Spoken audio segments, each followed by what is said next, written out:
Seydou lamɛnbaga cɛ an'a muso denmisɛn ani maabakɔrɔ k'aw bɛɛ lajɛlen fo ka waleɲuman dɔn kuma fɔlen kɔrɔ tɔ kɔni dalama ye sabula an ye maa minnu ko fɔ aw ɲɛna ko u kan kana su in na an ka baabu kɛ u bɛɛ lajɛlen kɛnɛ kɔnɔna sɔrɔ Musa Boubacar Ba ale bi yan mouvement sabati o ɲɛmaa ye ale min ye ministriya a y'o kɛ an ka jamana kɔnɔ monsieur le ministre ni su. An b'a ni su. Bisimila an ka kɛnɛ kɔnɔna na. Alhamdulillah. Docteur Mohamed Kasum Jire ale fana bi yan Sentinelle Malikura docteur ni su. Maa ni su. Ani ne yɛrɛ balimamuso n'o ye Asetu Sangare présidente ye ni su. Les jeunes chercheurs Aziz ça va? Ça va. Cɛ maaw ko fo i kana fara bi débat kan dɛ. O tuma mun bɛ yen langue ko in don wa? A bɔlen nɔfɛ. Aya. Monsieur le ministre. Sariya sunba falenni baaraw daminɛna. Ɲɛbila sɛbɛn kun fɔlɔ olu bɔra. An y'a ye k'a fɔ a kumaw bɛ ka kɛ. Ni ye bɛɛ lajɛlen bɛ k'i ka hakilinaw di sɛbɛn mun bɔra. E yɛrɛ ye mun faamuya sɛbɛn in na? Alhamdulillah rabbil alamin. An b'an lamɛnbagaw bɛɛ lajɛlen fo. An bɛ Kiledu baarakɛlaw bɛɛ lajɛlen fo. Pour que ka kuma teliya sariya sunba min bɔra bɛɛ lajɛlen b'a dɔn an ka jamana in kɔnɔ a yɛlɛmali a kuma fɔra a bɛ san caman bɔ. Alpha Omar Konare ka wagati a y'a kanu k'a yɛlɛma gɛlɛyaw donna la kana se Amadu Tumani Ture kana se IBK ma. Mais mɔgɔw ka fara ɲɔgɔn kan k'u organiser ka kɛ jɛkulu ye k'a fɔ an ma jɛ n'a yɛlɛmali ye o kɛra IBK tile tɔ fila o débat kɛra sur le plan intellectuel ani réseau ni fɛnw kɔnɔ mais bɛɛ d'an ka kuma ma k'o la bi bɛɛ lajɛlen y'a faamu k'a fɔ sariya sunba n'a bɛ yɛlɛma nin y'a wagati yɛrɛ a ka se ka yɛlɛma fanga min b'an kunna k'a da fanga ka maja ani a bonya min bɛ jamanadenw yɔrɔ a ka ca Ala fɛ n'olu da don a yɛlɛmali la a bɛ se ka kɛ yɛlɛmali in bolila fɛn caman kan baara ɲuman caman kɛra a kɔnɔ an kan ka commission mɔgɔw fo fɛn caman b'a kɔnɔ ne ka hakilina bɛnna mais article 10 ɲɔgɔn bɛ yen problème ba bɛ ne bolo o la kanko b'o la ka taa se président ka destitution b'o la ka taa se députéw k'a fɔ n'i bɔra i ka parti la o y'i ka députéya bannen ka taa se fɛn misɛnnin caman point 10 ɲɔgɔn olu bɛ n bolo peut-être qu'an da bɛ se ka na s'olu ma mais dans l'ensemble ne ɲɛna fɛnbaw kɛra la surtout ye famille yɛrɛ défini cogoya min na o ne ka hakilinaba ye ani ka sabati constitution kɔnɔ gɔrijigɛniya o tɛ se ka kɛ anw ka jamana kɔnɔ bilen cɛni a bɛ se ka kɛ mais a furu tɛ se ka kɛ anw ka laɲini kun ye peut-être an bɛna s'o ma a kana se ka kɛ yɛrɛ hali n'o y'a sɔrɔ furu ta bali la débat la an bɛna s'o ma donc an b'u fo an b'u barikada o hakilina ninnu na inchallah. Docteur Jire i ye sɛbɛn in faamu cogo di min baara kɛra Fuseni Samakɛ n'a ka jɛkulu maaw fɛ maa 25. Kasim k'i fo k'i waleɲuman dɔn maa o maa bɛ k'an lamɛn k'a bɛɛ fo Sentinelle Malikura tɔgɔ la ne y'a kalan ka segin k'a kalan ne ko vraiment n bɛ n yɛrɛya la parce que baara mun don maliyɛnw de ko k'a ka kɛ baaraba dɔ de kɛra a fɔra assise nationale de la refondation maliyɛnw de ko anw bɛ Malikura de nɔfɛ bon pour que Malikura ka se ka sabati fo extrait de naissance ka d'a ma fo bamanankan na ko extrait de naissance wolosɛbɛn o de ye constitution kura ye mais k'a fɔ ko constitution nin a ma approuvé fɔlɔ dɛ nin ye avant projet de o kɔrɔ ye k'u nana maliyɛnw hakilina de lajɛ parce que don min président ye mɔgɔw ta a ye mɔgɔw ta u ka lateriya de fɛ selon leur patriotisme ani ka baara u ye baara minnu kɛ ka tɛmɛ maa si ma bɔ Mali la mun y'a fɔ k'u y'a contesté bɛɛ sɔnn'o mɔgɔw ye u kan ka fo donc la droiture des hommes qui l'animent leur degré intellectuel leur engagement patriotique u kan ka fo bi parce que u ye baara kɛ laps de temps très serré mais a kɛra an kun bɛ yen depuis le premier jour an taar'u nɔfɛ région na parce que Sentinelle Malikura y'a ye ko nin hakilina tɛ Asimi ka hakilina ye ni hakilina tɛ Diaw ka hakilina ye CNT la ni tɛ Choguel ka hakilina ni ye maliyɛndenw ka hakilina de donc comme c'est la boussole tournante du peuple an wulila ka taa an ka baara kɛ région bɛɛ de la donc mun sɛbɛn b'a la maliyɛnw de y'a fɔ dans les assises nationales de la refondation donc maliyɛnw ye mun fɔ o de proposelen don aw bolo maintenant aw de b'a lajɛ mun ka ɲi o ka ɲi ni mun kan ka yɛlɛma a bɛ yɛlɛma mais principe kelen mun ye n bɛ fɛ ka sigi o kan mɔgɔw bɛɛ kan k'a dɔn constitution nin kɛra hakilina mun na c'est-à-dire l'esprit de la constitution c'est dans le cadre de vivre ensemble la cohésion pour que kana maa si lésé deuxième des choses à quel contexte mouna, c'est un contexte géopolitique de renaissance nationale où Mali on buka Mali Dambé ani Mali Horanya bika sigama. Troisième des choses est que le Mali est plongé dans une crise sans précédent. C'est le seul pays au monde qui fait la guerre. C'est le seul pays au monde, terrorisme imposé, c'est le seul pays au monde où il y a une guerre entre les différentes, veulent créer une guerre entre les ethnies. Donc, ne fait. Au famuna, docteur. Merci. En atla qui fait la to bela jere fam. Politiquement, awe sebeni aya kala era kun sigilo ka kono parce que concertation que ñoko fe kam concertation era kun be ka ikum bana ko sebe. Bi sebe min bola est-ce que ani hakli na obeta ñoko fe. C'est bien Kassim i a rappelé au nyana mais nyani ganda do babula. Mbe alamel kela bela jelen fo. Ka kle du barakela bela jelen fo sans fait fo duguma. Donc ya fo chugamna ya rappelé chugamna ya yoro amasi anga seko ka an kuma damne an ma ko la depuis damne et an presele mbado ka 7 kono et depuis damne réserve kumene bolo munun sugantira muna réserve tu mene bolo uka profil aucun parce que an degelendo ani mirina mimbana constitution kula antun sirana mais ne kelenga résultat nye yore yire ya fo chugo mena kononi la réserve jugo kunte ntume ka hamin kodo de la mais nyaaye ka fo agréablement surpris c'est-à-dire jabi do aucune œuvre humaine n'est parfaite adamade mbarashi dafalinte 100% mais nyaaye ka fo proposition avant projet min keleno ka proposer anye Kassim abe komi munu ya gla difficulté munu bubolo pratique là c'est des grands communes de l'état ambe bodo pratique la charia munu taleno en fait olu blali c'est en pratique là où il geleya mun sorala parce qu'il faut pas oublier que c'est des ex-médiateurs de la République, des ex-secrétaires général du gouvernement. Donc geleya munu be anga charia ou blali la 5 ans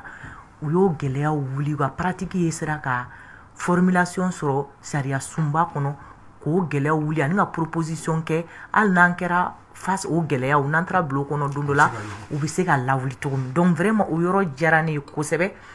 malgré que ntume fait ka constitutionnaliste ba ou commission kono la kada ko rewka mais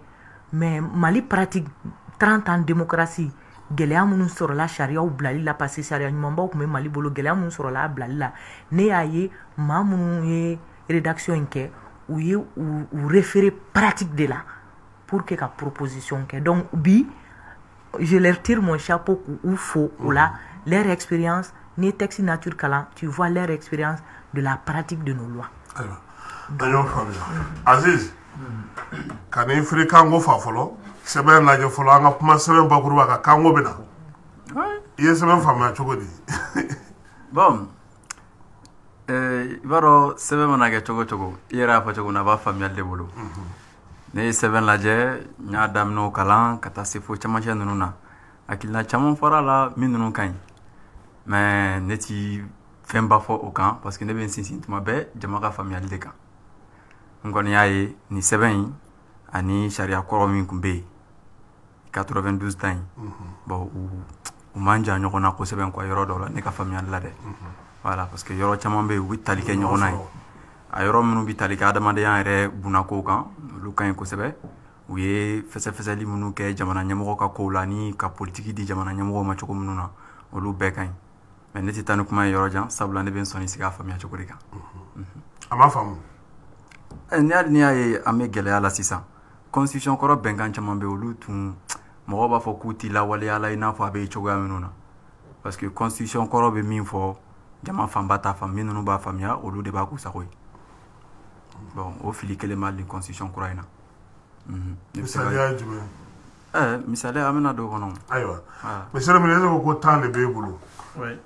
tan na be se ka munye fanya na bakuruba la pour nga se ka fam bakuruba la se ka min fo constitution ya article bela jele keme ani bishege ani duru bikono to ani duru ni mo mi nga kilna tarake point tan nyoy et puis a point tan yere bete komi maswaye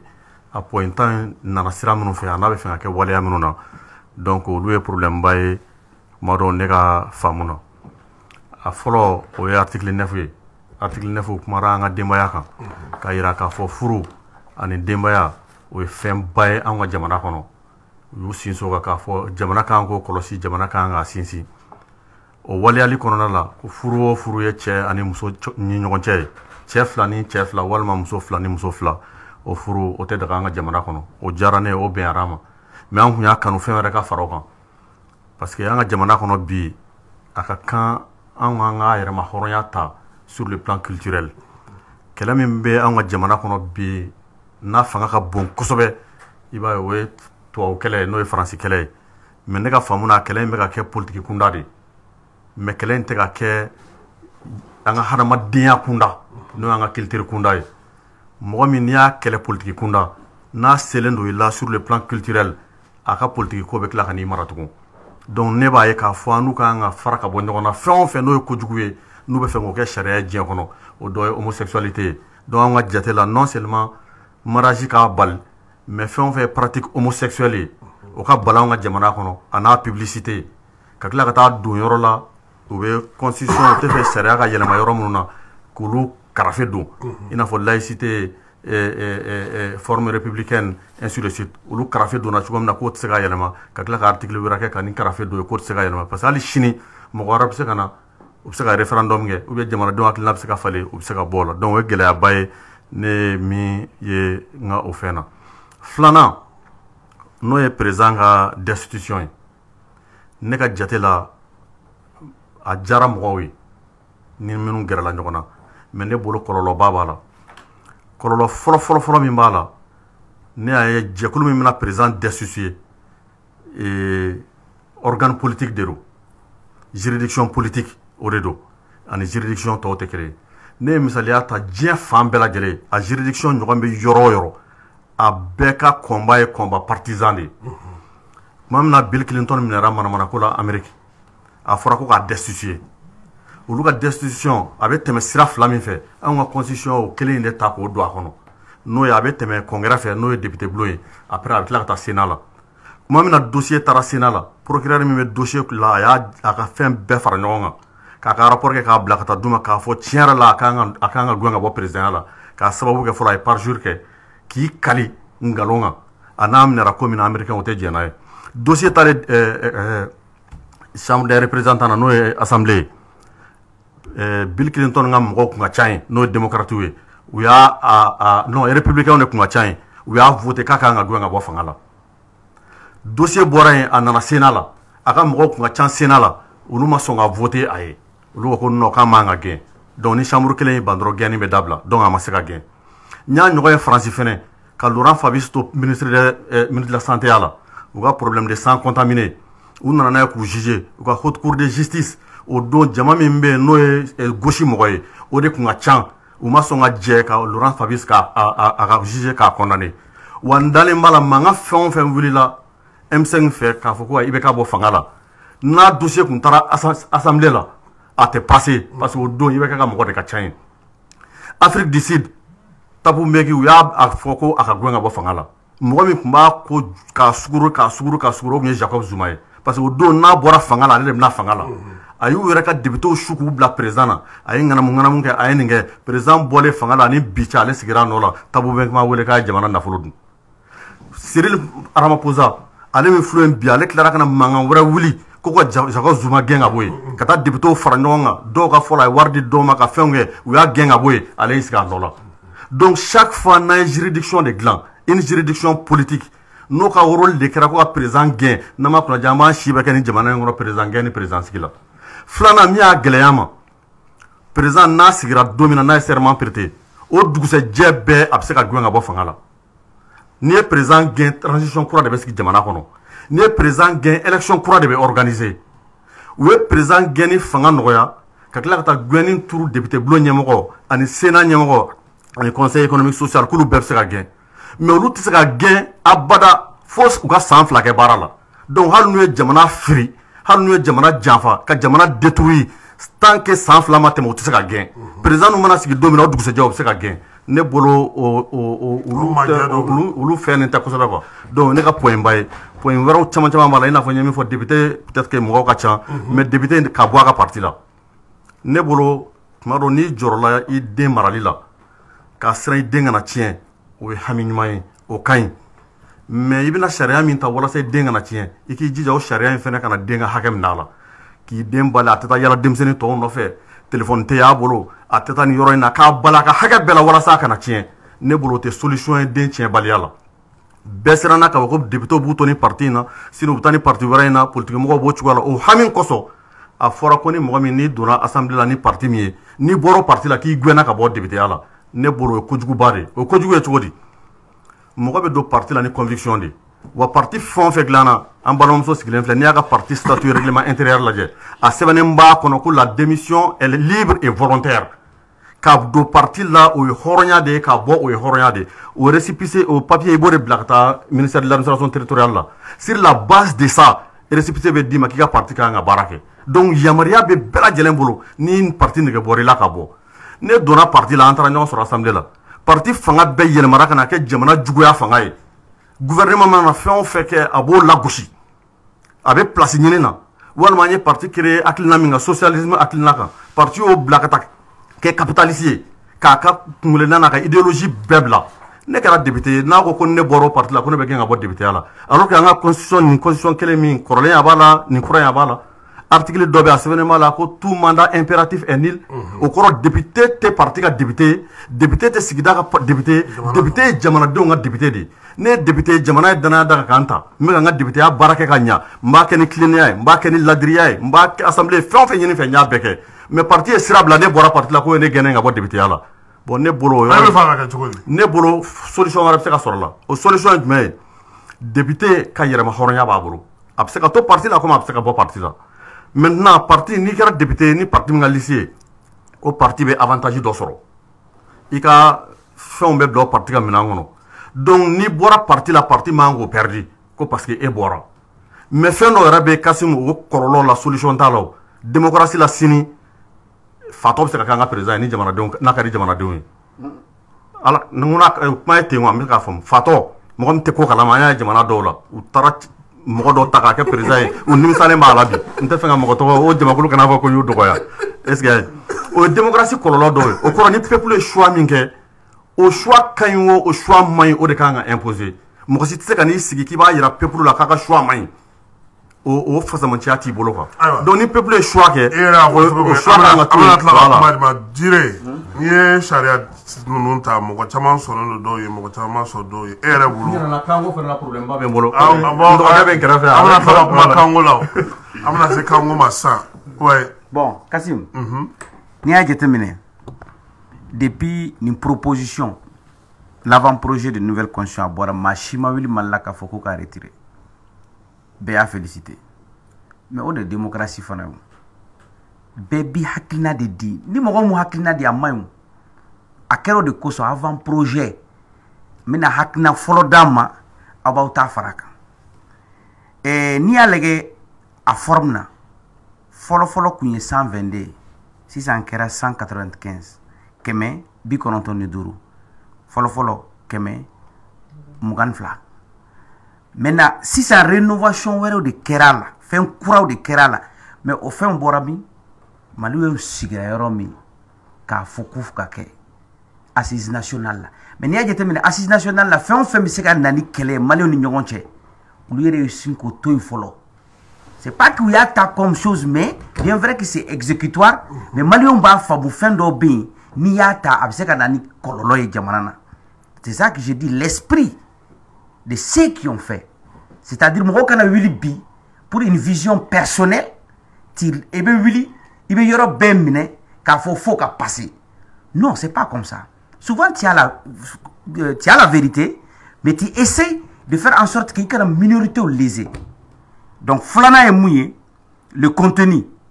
an bɔra régime semi-présidentiel là an bɛ fɛ ka don régime présidentiel là bon ça c'est pour les politiques minnu bɛ politiki dɔn minnu bɛ politiki baara a moment bɛ na se olu b'u ka hakilina de o la mais ce que je sais mɔgɔ caman kun y'a fɔ assise nationale fana na ko il voulait un régime parlementaire c'est ça même la vraie ça veut dire quoi ça veut dire député olu de bɛ na président choisi c'est-à-dire pour qu'il y ait que Mali président il y a que député mais aux conditions ma réunies il y a discussion que hali l'avant-projet là en une réunion à condition ma réunie mais peut-être dans le futur parce que ni conscient ta digne kono il a une durée de vie, c'est-à-dire une durée pour se stabiliser de 30 ans. Ni a jateminɛ. Donc une transition, a y'a jira ko constitution fɔlɔ, a y'a ka limite jira. Olu ma fɔ dɛ. Il y a 4 tentatives. Maliens y'a fɔ, fora kɛra, cri kɛra, DNI kɛra, concertation kɛra, dialogue, assignation, bɛɛ ko k'a changé. Donc ils ont une autre valeur. Maintenant autre chose, si ça y'a fɔ kuma mun na président bɛ se ka destituer. Maliens y'a fɔ ko ka a ye fɛn juridique dɔ jira na kɔni, fo président ka sira. Et bien je me rappelle mɔgɔw ko président ka juré Coran kan. Chrétien ka juré Bible kan. Bamanan fongo bamanan munu comment on dit munu dalenta shila ou ka kɛ pour que nin b'a jira cogo di Maliens kun bannen do politique ye. C'est-à-dire les Maliens n'avaient plus confiance à l'homme politique. Maintenant qu'est-ce qui se passe? San kelen kɔnɔ Maliens ye ko ye olu yɛrɛ dabali banna, diɲɛ ko ye u dabali banna. Kunu Nations Unies là, mais an ka ministre des Affaires étrangères faut k'a fɔ yan a ye mun kɛ mais c'est révolutionnaire. Qui peut penser que aller ka France yɛrɛ affaires étrangères minɛ a ka kuma na sans que k'a dɔgɔya? A y'a to a kuma na a y'a jira la fo ka cɛ bilen. C'est ça la démocratie, c'est ça la liberté. Bon nin de kosɔn Maliens sɔnnen do transition nin ye. Maliens tɛ sɔn parce que u bɛ ka fɛn d'u ma ye. Maliens sɔnna parce que Maliens se sentent libres et les Maliens se revoient dans leurs dirigeants. Maliens bɛ k'u yɛrɛ ye Mali dirigeants na. O ye filanan ye. Donc président fana tɛ se ka assemblée dissous parce que n'i bɛ siran ko nin bɛ kɛ kɛra a bɛ na nin kɛ et puis a ye kuma mun fɔ mais a ye mun de ye député ya la. Mon député bɛ négocier de Mali la pour que ka loi yɛrɛ voter jamana loi 20 millions de bɛ d'aw ma 30 millions n'a gɛlɛyara olu yɛrɛ bɛ taa u bɛ complot dɔ kɛ u b'a fɔ 100 millions on a les preuves. Et puis c'est k'a faamu cogo di moi j'ai des convictions comme a y'a fɔ capitaliste et je vais le lendemain je me retrouve avec mon premier ennemi juré de toute la vie. Ni n'a ma deli ka commenter en bɛ liste kelen kan. I b'a dɔn mun fɔ an ka passer dɔrɔn. Jamana kɛra cogo mun l'image politique o de kosɔn denmisɛnninw tɛ se ka sɔn politiciens ma quoi.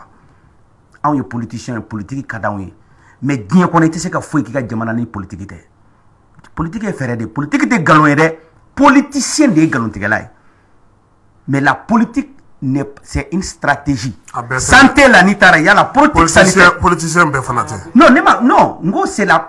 moi je suis politicien nkalon ye. Non o ka bon kojugu kan an b'a kɛ politicien dɔ. Non ngo politique tɛ nkalon ye mais mun bɛ politique kɛ o de bɛ se ka nkalon tigɛ. Voilà. Mais m'a fɔ politicien de. Ngo politique tɛ voilà n filila n bɛ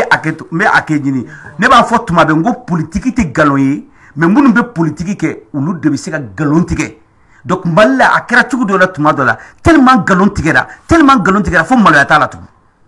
maloya t'a la I yɛrɛ bɛ mɔgɔ minɛ I bɛ kuma fɛ bi sini I bɛ tila k'a janfa donc finalement il y a eu manque de confiance entre les peuples. Donc ne bolo constitution min nana dan sigi o la. Mais a bɛ k'o de kɛ o waleya de bɛ ka sigi a y'a fɔ structurellement o de bɛ ka jira o parce que quand tu dis à monsieur le président tu peux être destitué on va chercher la formule mais quand nous on est sorti pour dire que IBK dɛsɛra le 14 mai à la mairie centrale jeudi. Mɔgɔ caman kun bɛ IBK nɔfɛ o bi olu bɛ kɛ jamana diriger o mais u ma gɛn o mɔgɔw bɛ ka wuli ko sɔrdasi fanga mais et pourtant on a laissé les mêmes hommes travailler parce que le Mali c'est pour nous tous tu peux changer demain IBK représente mais RCC c'est IBK seulement c'est sa machine qui a donc en ko IBK ka taa a ka régime ka taa an ka taa 4 républiques là mɔgɔw ko ko c'est des utopistes nous fataboula mais aujourd'hui on est sur le chemin. Maintenant, la solution, c'est quoi? C'est que les gouvernants ont diriger avec le peuple les 4 stratégies de la gouvernance de Assimi. À quoi fin que les souverainetés à te discuter? Maliens soit stratégique, mon intérêt, mon kadani, gagnant, ibem bonyambi bonyana. Bah, Maliens et mon fo wilbaldo, au début. Donc, aujourd'hui, c'est pour cela que Maliens beaucoup yéré. Donc, nous, du point de vue sentinelle, on va de colocher parce que président de ko Jamana bina diriger ni Jamana chifina kawi. Amika samika fait enfin gamika kandeundi. Donc ayewili akoka jabanata. Donc troisième remarque que j'allais te faire c'est-à-dire Mali kono loi kera chukumu Mali re kono coup d'état teketu. Ni une constitution mumba kono. Ni moko sere ka fait. Mais réflexion fana nana. Coup d'état c'est ka ketu yere. Écoutez. Ati c'est ka amakanga keo. Il y a pas de justification pour ça. Aba la fana. Donc maintenant pour terminer, président de la Koumando Fort, président de Koumando Fort, à Koko, c'est l'homme malien même qu'il faut refonder. Et c'est de là que je vais terminer par la socialisation de l'homme, comme l'a dit Sigmund Freud. L'homme, Adamaden hakilina de, Adamaden de, ou Adamaden kelen, ou drôle parmi les êtres animaux, à tisser qu'à vivre sans les autres. Donc il y a Blako là. Docteur Jire amtla ika wakati wera dima ika ni wakati bana asetu tiano ye taxi info mais politique mo wara funa be ka fa wara fo entlobe ulula peut-être que Moussa Ba yana le funa te anye mo chamanga kuma me doko kun konnana o ya yira ka fo ko a politique sira fan chama be o tekta ulu jimi sira fe e yere do kasi yo ko musira jme sare do yero ko ina fo Moussa ye min fo itse se ka fo ko président me gay shuko ndu ka so ko assemblée président ko ba sanflake o lu bo bala ana ka wasadon fana ka wasadon ya perdu totalement nous ye ton fallait o lu ko be la jele ma fana awo iba ko nya fo ngakuma damne kono na la ko adamaden bara shida falinte ni ya ombla ya sisa amoro mimbe taballa ya maduru kanga bara do ke shini soma ko amro munu kuma kan fle wana approuver bita soro abi jado ya ti jado fo mo go hakilina into kungolo kono kosebe jina tige bara o bara ni yake ati dia be ati guwa be ise ga bara ke ko mi me beka assentiment beka yamaria so mais constitution anga avant projet de constitution anga bla amina ndo kono o minen folo Mali régime présidentiel falena ni tara ka se ka porter gouvernement fait ka ke projet de loi ka se anga CNT la amena do système ke chuko kura de kono hyper présidentialisation ka président a fanga bonya ko se régime présidentiel amba président mo yang me korolem kono na la o tuye un pouvoir mixte am se do ba wole semi présidentiel fanga intun klalendo président anaka exécutif tie no institution flana gouvernement c'est-à-dire gouvernement ne comme politique nationale portée abete wa président ministre kuma ka démission et présenter on présent au lu borala parce que mo be voter président mo te voter premier ministre mais président ne ba ka bonya na ka danayata ka da premier ministre ka donc comme jamana den peuple de souverain jamana kono don ne on jamana tigi ambela jele donc jamana kono don ne bu ka nyamo choisi donc a kɛra sa ɲɛmɔgɔ mɔgɔ ye danaya da e de kan donc e de bɛ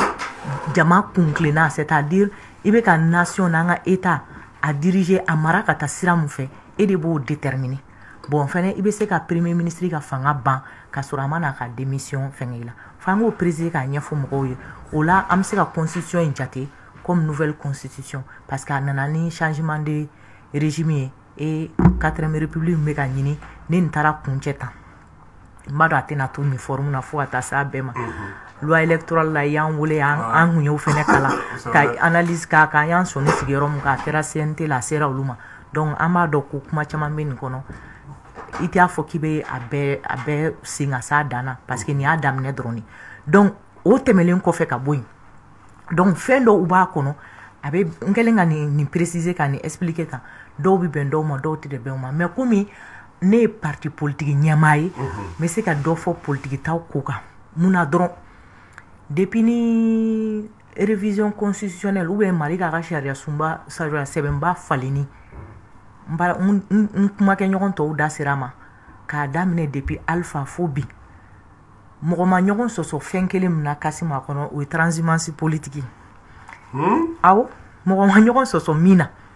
ka do akono o transhumance politique ibe daba jawara ka karita iba soro mokoma sosol kola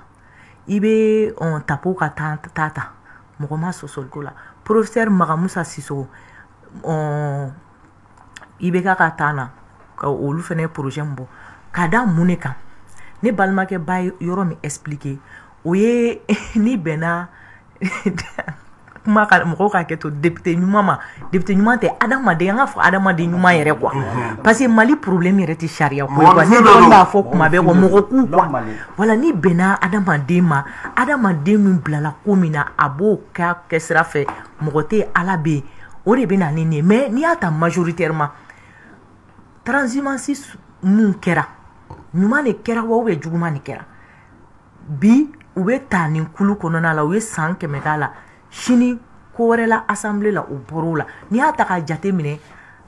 a kɛ ko ale y'a expliqué cas min fɛ o ka ɲi mais majoritairement mun bɛ kɛ Mali la an bɛ mun ye o ye janfa de an ka fɛnw fɔ o cogo la o ye janfa de ne balimakɛ ba yɛrɛ tɛ se ka ban o ma an ye mun ye ka mun kɛ o ye janfa de e bɛ sigi parti ka fɛn kan aw wɔɔrɔ bɛ taa démissionner don kelen donc voilà don kelen ka bɔ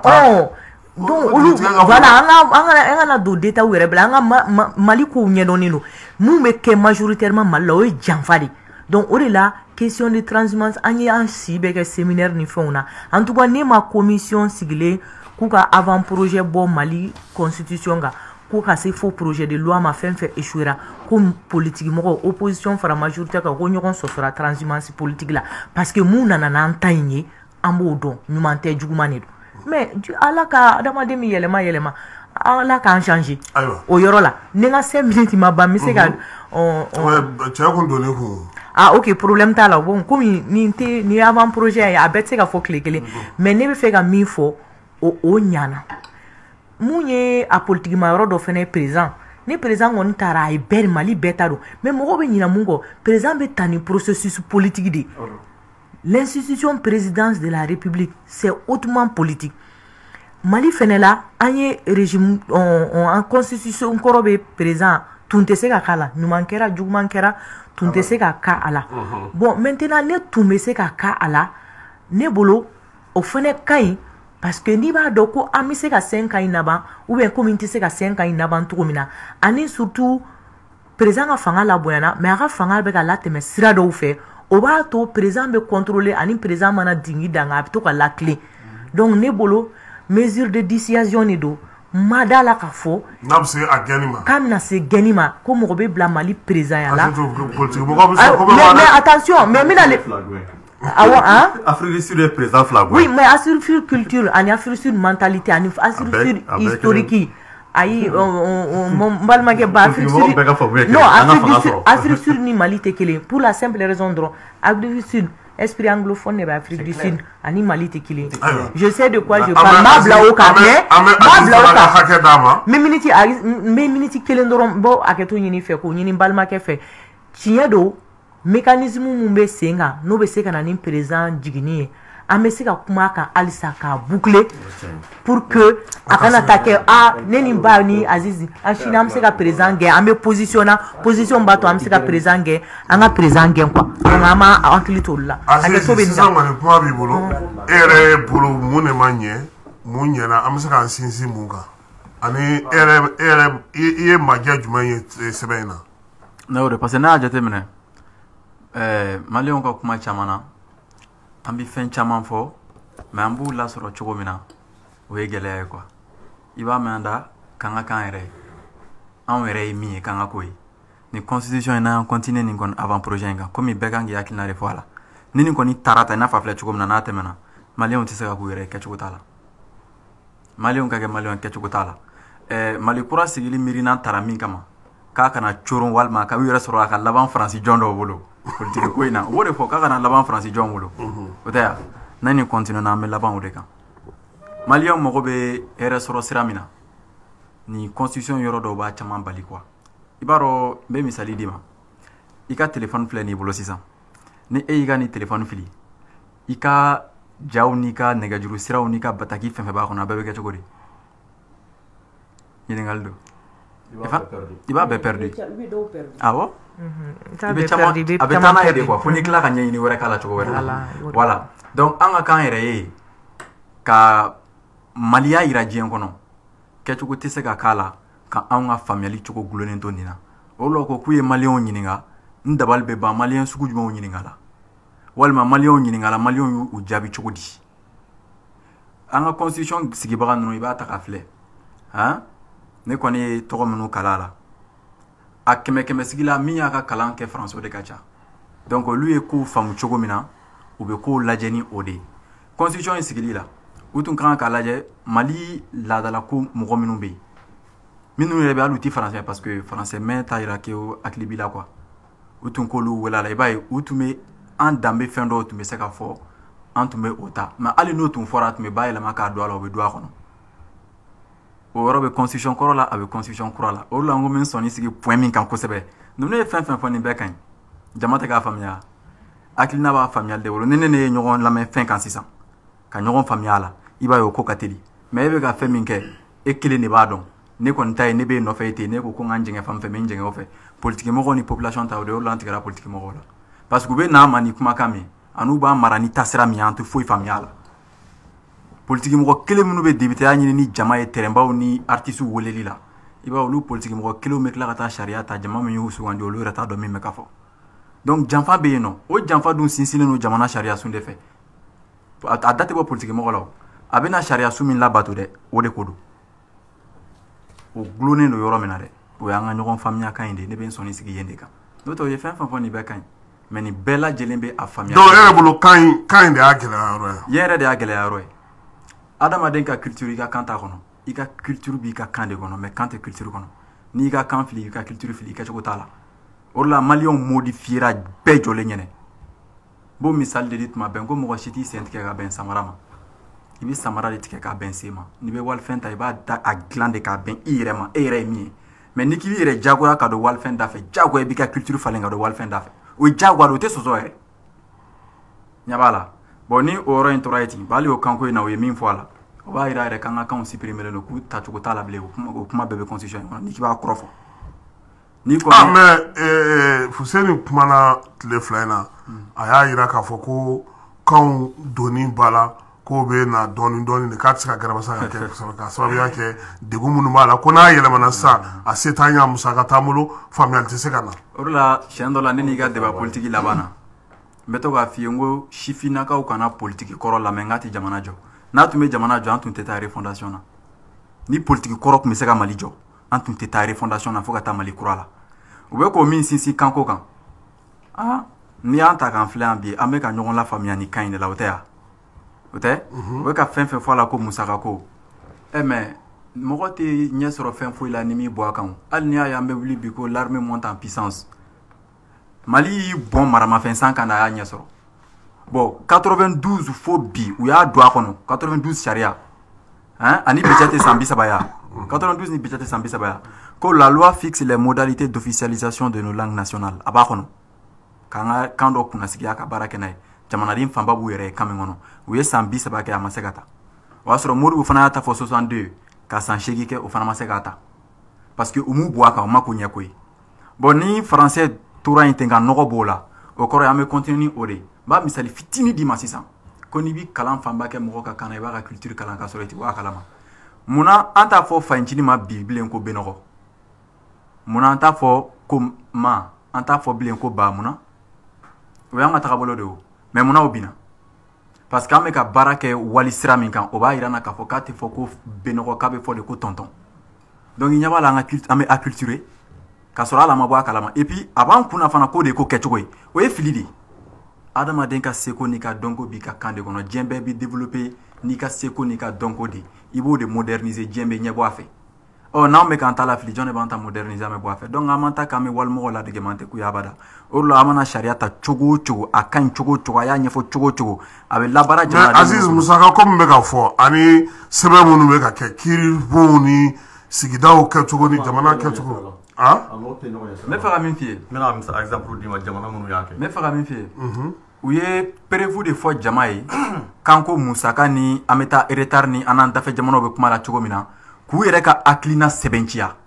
misali la ni ne ɲininka ko ko Kasi munna e sigilen don ne numan fɛ i ma na ne kini bolo fɛ i bɛ ne kini bolo fɛ i ma na ne numan fɛ e bɛ ɲɛfɔ cogo dɔ sɔrɔ a la o tɛ u ye o ɲɛfɔ cogo de sɔrɔ a la ka se ka kanko kuma fɔ n'o tɛ assise la a ma fɔ mɔgɔ si ye ko ka français officialiser o ma fɔ maa si ye assise la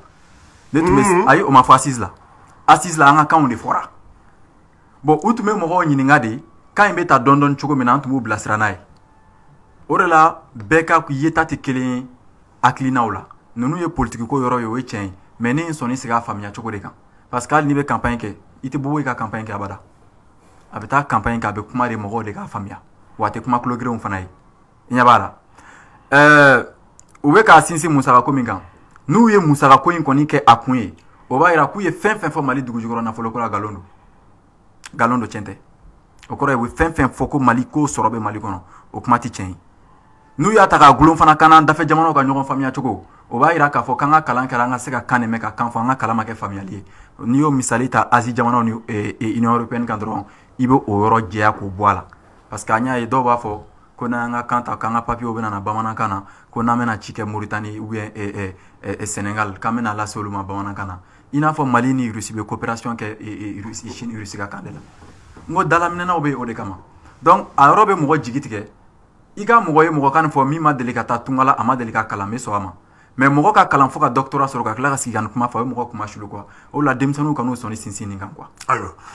monsieur le ministre an ye faamuyaliba kɛ i yɛrɛ kun ko k'i da bɛ se kanko ma Azizi y'a bila yɔrɔ min hakili i kan ka se ka dɔ fɔ kanko Azizi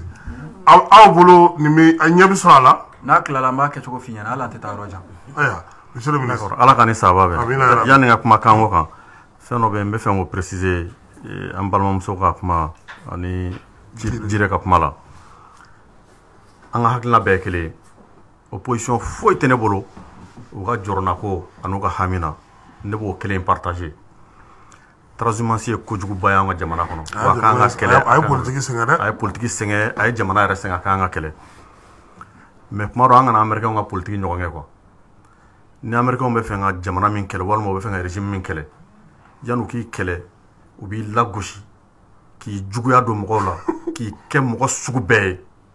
ka jamanadenw labɛn ani opinion international k'o labɛn u bɛn'i kɛlɛ ni sira o sira ye hali n'o sira ni sariya tɛ bɛn hali n'o sira ni hɔrɔnya tɛ bɛn mɔgɔw bɛ jɛ ni o kɛlɛcogo ye parce que mɔgɔw hami ye dɔrɔn e ka éliminer i ka bɔ yen sabula u ye image min sigi i kan ne tɛ fɛ an ko k'an ka baaraw la quoi an mana dimi kow kɔrɔ cogo o cogo kow mana an tɔɔrɔ cogo o cogo n'an b'u kɛlɛ an k'u kɛlɛ ni hakili ye an k'u kɛlɛ ni sariya ye an ka article 105 de y'a fɔ k'a fɔ ko tout mandat impératif est nul o kɔrɔ député tɛ parti ta ye député tɛ sigida ta ye député ye jamana de ta ye ne tilara ka député min ye jamana ta ye n'i tilara k'o gɛn ka bɔ député la ko parce que o bɔra parti la i y'a kɛ parti de ta ye et surtout an balimamuso ye min fɔ ale ye politicien a b'a faamu kosɛbɛ pour que i ka kɛ parti yɛrɛ ka candidat yɛrɛ ye dɔw bɛ $30,000 $40,000 de bɔ donc kabiri dogma e tɛ parti yɛrɛ ta ye bilen o parti yɛrɛ y'a yira k'e t'ale ta ye i ka nafolo de b'i ka ye i ka kalan t'i ka ye i ka tilennenya t'i ka ye i ka ladiriya tɛ ka ye partout yɛrɛ de bɛ taa réunion kɛ k'a bɛɛ pour que i k'a ta ko bɛɛ ka $30,000 $40,000 da donc an ma ne ta n ka compétence kama an m'an ta n ka hɔrɔnya kama an m'an ta n ka foyi kama a ye ta n ka nafolo de kama n'o t'i bolo i tɛ k'a ye hali ni bɛ se parti fɛnɛ bɛɛ ye o ko nin tɛ bɛɛ de ye quoi ouais e bɛ aw yɛrɛ fɛnɛ min fɔ o fɛnɛ tɛ parti bɛɛ ye o o fɛnɛ tɛ député bɛɛ ye o an y'o fɛnɛ expliquer ne y'a fɔ ten donc o yɔrɔw bɛ yen c'est pour cela n'an donna explication kɔnɔ dɔrɔn peut-être que an b'a jɛ quoi an bɛ min faamu dɔrɔn ka bɔ parti la ka taa parti wɛrɛ la a cɛ man ɲi mais comme sariya tɛ sɛbɛn hadamadenw bɛ don min na o lahalaya dɔrɔn kama sariya bɛ sɛbɛn ka lahalaya dɔw bali sariya bɛ sɛbɛn ka lahalaya dɔw kunbɛn donc ne kɔni ka jate la n'an bɛ sariya dilan an ka sariya dilan ni sariya yɛrɛ sinsinminan dɔw ye mais an kana sariya dilan sariya dɔ sɔsɔ ka kɛ ka kojugu dɔ kɛlɛ ne ka position fɔlɔ ye président ta in problème foyi tɛ ne bolo k'a fɔ ko président ka destituer a bɛ jamana caman na u y'a kɛ a jɔrɔna ko tɛ n'a a siran ko tɛ na ne b'a dɔn hali sini ne ka président ne tɛ destituer parce que n tɛna kojugu kɛ mais n bɛ fɛ ka min fɔ dɔrɔn c'est des juridictions politiques kuma dɔw u mago tɛ sariya la a partisan voilà n'o de exemple di jire ma n'o y'a sɔrɔ k'a tun b'an ka constitution in na k'a fɔ ko président bɛ destituer M5 ye mankan min kɛ n'a kuma tun taara député bulon na ko i bɛ ka destituer a tun tɛ destituer parce que a don non exemple don majorité min b'a bolo u tɛ jɛn n'a ye donc kuma dɔw n'an y'a kɛ peut-être que tagalen ɲɛfɛ an bɛna don a kɔlɔlɔw kɔnɔ o tɛ problème ye mais n bɛna sinsin min kan n'o ye kanko ye Kasum ye kuma caman fɔ kanko la n balimakɛ ka kuma sinsin kosɛbɛ ne b'o kɛ ka mɔgɔw gosi o hakili la quoi n'an ye kan kɛ f'an k'an ka papiyew yɛlɛma ne yɛrɛ dɔ lamɛn o don a bɛ réseau kan ko n'an ka kan kɛ ani Sénégal bɛ kuma cogo di ani Burukina bɛ kuma cogo di an bɛna Burukinakaw jɛ ko olu ka bamanankan kɛ yan Gambie gunnen bɛ Sénégal la olu bɛ kan kelen de fɔ Gambie bɛ anglais fɔ Sénégal bɛ français fɔ an gunnen filɛ Algérie la olu bɛ arabu fɔ an bɛ anglais fɛn fɔ kan fɛn saba de bɛ mɔgɔw bɛ k'a don ɲɔgɔn na minnu tɛ kelen ye langue officielle bɛ yen langue bɛ jamana kɔnɔ jamanadenw bɛ min fɔ ani langue de travail i bɛ taa sɔrɔ jamana dɔw la langue kelen y'a bɛɛ ye aw ka langue officielle don aw ka langue de travail don et puis aw ka jamanadenw ka langue don i n'a fɔ faransi français ye faransi langue officielle ye u ka langue de travail don wa u ka jamanadenw b'o de fɔ i bɛ taa jamana dɔw kɔnɔ i bɛ taa sɔrɔ u ka langue officielle o ye langue ye u ka min bɛ ni jamana wɛrɛw bɛ min fɔ en même temps baara bɛ kɛ n'a ye mais i bɛ taa sɔrɔ jamanaden fanba t'a fɔ i bɛ taa jamana dɔw kɔnɔ i bɛ taa sɔrɔ langue officielle yɛrɛ a dɔw la baara tɛ kɛ n'a ye jamana kɔnɔ wa jamana dɔw yɛrɛ bɛ langue officielle t'u bolo n'i y'o fɔ yɔrɔ ka bon mɔgɔ hakili ma États-Unis filɛ nin ye langue officielle tɛ États-Unis n'i ye diɲɛ bɛɛ ɲininka bɛɛ b'a f'i ɲɛna ko anglais don mais États-Unis État fédéral langue officielle t'a bolo a t'u ka sariya si la u ma jɛ n'a ye mais l'anglais s'est imposé de facto comme langue officielle u ka jamana 50 de don a jamana 32 olu ye anglais ta k'a k'u ka langue officielle ye o État bɛɛ fana ka yɛrɛma hɔrɔnya dilen mun ma u ka langue ko la État wɛrɛw bɛ yen u ye anglais ta ka espagnol fara kan ka anglais ta ka dɔ wɛrɛ fara kan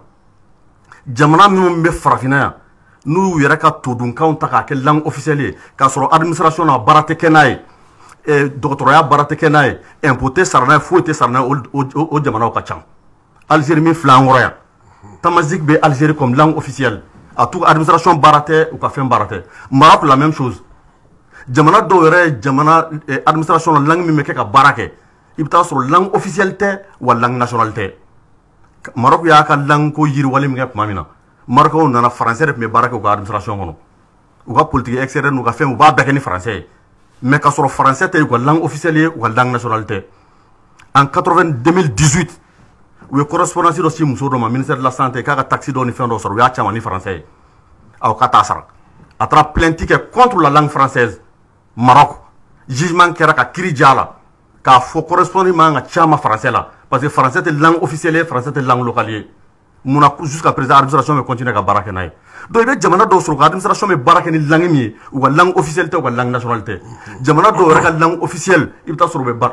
baara ni fɛnw de k'a ye donc ne ka jate la jamana minnu sɔnna Uranda ninnu filɛ langue 3 de bɛ Uranda min ye langue officielle ye u yɛrɛ ka todunkan u y'o kɛ langue officielle a filɛ ka ko 4 u y'o kɛ langue officielle ye Lesotho ninnu Irlande ninnu u jamana min bɛ diɲɛ kɔnɔ n'a y'a jamanadenw bɛ kan min fɔ n'a y'o kɛ statut de langue officielle d'a ma k'a sɔrɔ administration tɛ baara kɛ n'a ye tribunal tɛ baara kɛ n'a ye a tɛ kalan ekɔli la o ka ca Afrique du Sud langue nationale 11 de bɛ Afrique du Sud Afrique du Sud kelen min filɛ nin ye mais a langue nationale 11 na joli bɛ administration bɛ baara kɛ ni joli ye caman ba bɛ administration tɛ baara kɛ n'a ye Inde ye langue officielle 22 de ye 22 langues officielles a langue officielle caman ba den bɛ administration tɛ baara kɛ n'a ye donc kana fɔ an na ko n'an ye bamanankan kɛ an ka langue officielle ye ou bien n'an ye filakan kɛ ou bien n'an ye marakakan kɛ ko fɔ an k'an ka administration papier bɛɛ yɛlɛma an k'an ka correspondance bɛɛ yɛlɛma o tɛ saba ye jamana kelen bɛ se ka langue officielle caman sɔrɔ maintenant n'i ye i ka langue kɛ langue officielle ye a bɛ komi sisan an ye gouverneur an ye yɔrɔ kɛ région ye an ye yɔrɔ minnu kɛ région ye bureau de b'an bolo ye ko gouverneur siyɔrɔw ye direction nationale de bɛ yen a si tɛ yen mais an y'a k'a ye a kɛlen a b'a wajibiya état kan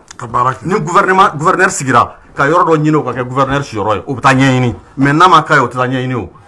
direction régionale a bɛ wajibiya quoi a ka t'olu kɛ yen tribunal a bɛ wajibiya ka région min bɛ ka jɔ de min bɛ ka jɔ donc n'a y'a kɛ a bɛ jɔ est ce que i y'a faamu jamana minnu ye langue dɔw kɛ langue officielle ye a ka ca san 30 ye bi a langue dɔw ma don u ka administration na fɔlɔ a ma don a la u bɛ ka baara de kɛ pour que a ka se ka don a la donc moi je suis entièrement d'accord avec lui k'a fɔ an ka kan dɔ ta k'a kɛ langue officielle ye n'a y'a kɛ langue officielle ye bi peut-être que ne ni mɔgɔ caman bɛ fɔ ɲɔgɔn kɔ n t'a dɔn n'ale b'o la k'a fɔ ko ka français ko dabila pewu ne ka jate la ne kɔni o hakilina in ma minɛ la kosɛbɛ an bɛ se ka français to comme langue officielle k'an ka langue dɔ ta k'o kɛ langue officielle ye français kɛrɛfɛ donc o langue an b'a labaara dɔɔni dɔɔni en tant que statut de langue officielle b'a bolo a bɛ se ka labaara dɔɔni ka labaara dɔɔni don dɔ an bɛ français dabila Algérie y'a kɛ o cogo de la Algérie bɛ indépendance ta tuma min na u ma arabu kɛ langue officielle ye ka français gɛn Maroc m'a kɛ ten Tunisie m'a kɛ ten u y'u ka langue bɛɛ kɛ langue officielle ye français kɛrɛfɛ u ka baara kɛ français kɛrɛfɛ ka baara kɛ français kɛrɛfɛ u kɔgɔra tuma min na k'u jɔ u ye français gɛn ka b'u ka fɛn bɛɛ la fo ka taa procès kɛ Maroc français contre la k'a kana don an ka foyi la donc ne bɔra an bɛ se k'o kɛ ka t'o ko kɛ musaka ko ye ka t'o ko kɛ i n'a fɔ diɲɛ bɛna wuli o tɛ saba ye donc ne bolo bi ani filanan ko n'an ko k'an bɛ bamanankan ta ka kɛ langue officielle ye ko filakan bɛ yen marakakan bɛ yen bɔbɔkan bɛ yen nin bɛɛ bɛ yen mais ne kɔni t'a ye bamanankan mɔgɔ dɔw bɛ jamana in kɔnɔ olu ye bamanan ye ne yɛrɛ tɛ bamanan ye mais mɔgɔ si t'anw ka jamana kɔnɔ min ye français ye bon n'o mɔgɔw sɔnna mɔgɔ ka kan ma mɔgɔ min t'aw ka jamana foyi la aw jɛra n'o ye ka kuma u ka kan na u ka k'a ye i balima ye furu b'i ni min cɛ i sinji don i sigiɲɔgɔn don o bɛ kan min fɔ k'o kan fana ka kɛ tubabukan ɲɔgɔn ye n'o gɛlɛyara ma est ce que o tigi ta ye jamana ko ye o tigi kɔni ta ye ko wɛrɛ de ye min t'o ye donc ne ka jate la aujourd'hui bamanankan bɛ se ka don ko in na. ɲɛ b'a la i ka minisiriya in fusayar'i ma dɛ. parce que i ye langue faamu sisan yɛrɛ. non et puis mɛ min fɛnɛ dɛ Kasim kabiri ko in daminɛ ni débat kɛra mɔgɔw tɛ recherche kɛ quoi. ne dɔgɔkun kelen de filɛ n bɛ ka recherche kɛ ka ko in faamu n bɛ ka fɛn o fɛn f'i ɲɛna n ye nin bɛɛ dɔn a tɛ tɛmɛ dɔgɔkun kelen kan.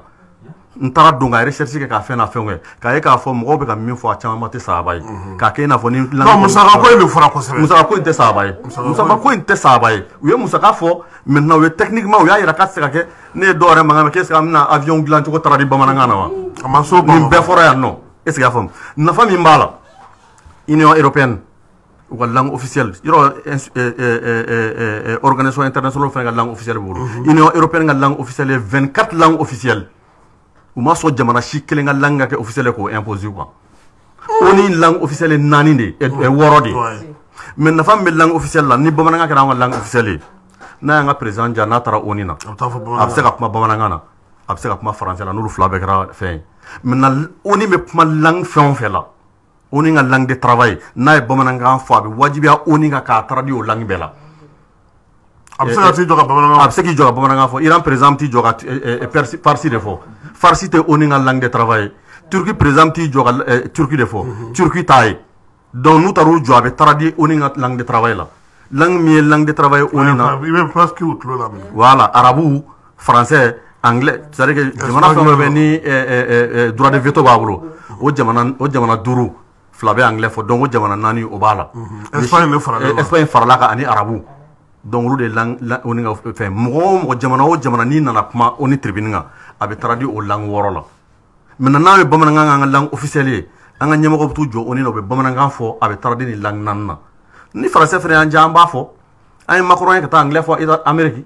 ani fɛn sigila a bɛ ka anglais de fɔ anglais tɛ français langue officielle ye an ye Guinée Bissau président ye Ambalo bɛɛ Ambalo dɔ tubabukan fɔ la ka sɔrɔ a ma kɛ CEDEAO président ye Ghana président an y'a ye conférence de presse ni fɛnw na a bɛ ka kɛ français de la donc u kana ko in gɛlɛya k'a kɛ i n'a fɔ kɔmɔko dɔ de don n'i ma don a kɔnɔ i tɛ se ka kɔmɔ in ɲɛdɔn kɔmɔko tɛ an ka exemple ta jamana minnu bɛ yen n'olu bɔra nin hakilina in kɔnɔ k'a kɛ ne bolo nin débat man ka kɛ débat janba ye fo ka taa an fɔ ɲɔgɔn ma. nin bɛɛ de ye avant projet nafa dɔ ye parce que a b'a to mɔgɔw bɛ se k'u hakilina fɔ pour que ka se ka taga ɲɛfɛ cogo min na ɲɔgɔn faamuya bɛ sɔrɔ a la an ka baabu fan dɔ fana ye min ye ɛjiko ye nka yanni an ka don cɛ e yɛrɛ bolo bi ka kɛ ni minnu bɛ ka fɔ nin ko ninnu bɛɛ lajɛlen na est ce que ni hakɛw sɔrɔla ka fara mɔgɔw ka fɛnw sɔrɔla ka fara ka bɛ se ka don sariya sunba in na tuguni wa. jumɛn. mɔgɔ bɛ ka ɲininkali minnu kɛ bi na fɛn ko la. mais a kɛra o de kosɔn c'est à dire moi c'est pour cela que ne ko mɔgɔw bɛ ka kuma minnu fɔ tuma dɔ la u k'a doser quoi parce que ne wulila k'a fɔ ko ne jire y'i janfa parce que tout simplement ninnu ye hakilina nin fɔ parce que ninnu y'a jateminɛ contexte de la. u ko u fana ye baara kɛ ni hakilina dɔ de ye u ko u bɛna hakilina de d'aw ma bon maa o maa bɛ ka contribuer aujourd'hui sur la scène mais de façon scientifique a kan ka fɔ de o parce que n'i m'a kɛ c'est comme si i m'olu ka jaabi de u ka welewelekan de lamɛn u ko ko avant projet dites ce que vous pensez et que la gouvernance en République du Mali ça serait le peuple mais il faut que ce peuple soit discipliné il faut que ce peuple accompagne son pouvoir.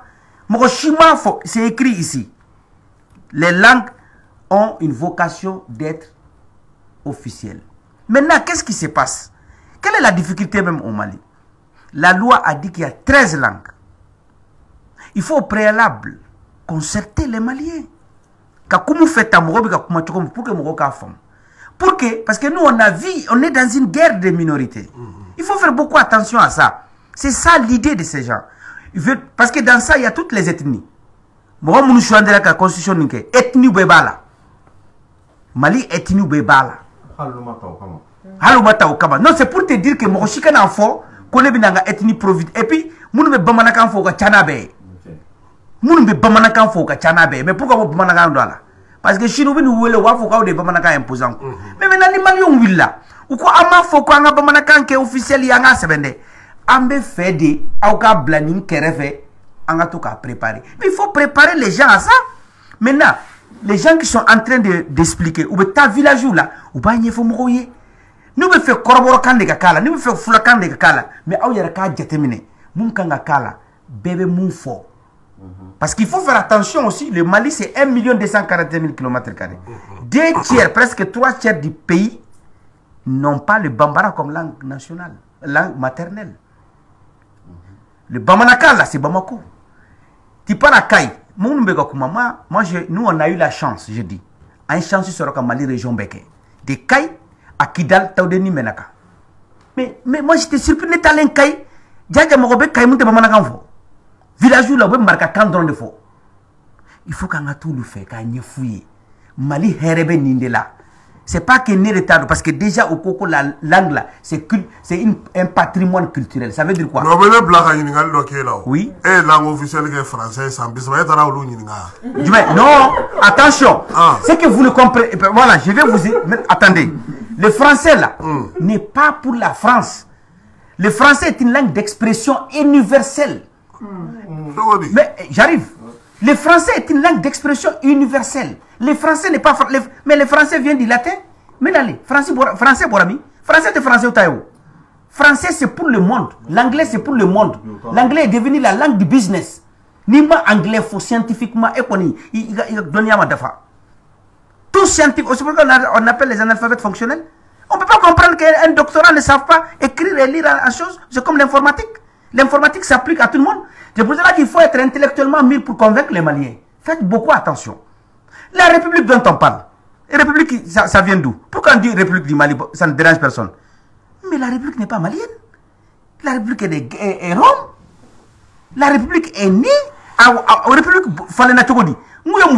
violé. On est monarchie République d'Anna. Mais tous les pays disent République. Mais ça, c'est une errance internationale. République du Sahraoui, République du Babako, République du Mali, mais République du Join. Autant en fait, c'était le royaume. Mais il y a un photo. Mais en 21e siècle, le royaume de Danemark, le royaume de Espagne. Mais on peut faire la démocratie. On fait la démocratie, mais le royaume de Bouffé. Un royaume modèle Ségou, c'était le royaume le plus moderne. Nous, on avait même proposé le royaume de Ségou comme modèle d'État. Alors, donc, mais allez, pourquoi quand Famouko, ni français, ni français, faut écrire français, joint. Ça, c'est une erreur grave. Et puis, on a dit dans la langue, c'est une langue d'expression. Langue d'expression. C'est juste pour qu'on communique. Maintenant, à aucun moment, je répète encore, ceux qui disent que Mounouya que oui, Mali travaille, ma faux, qu'on langue n'a que officielle, à ma faux. Voilà. Donc, hali chini, ni malien ko, ni malien beko, concertation na, kauka ni din faraka. Mais où qu'on a fofana foube fait le diagoya mogoka. Au fond de parce que nous sommes dans un pays d'insécurité. C'est ça la vision. Quand on est sécurité, on est autour de la sécurité,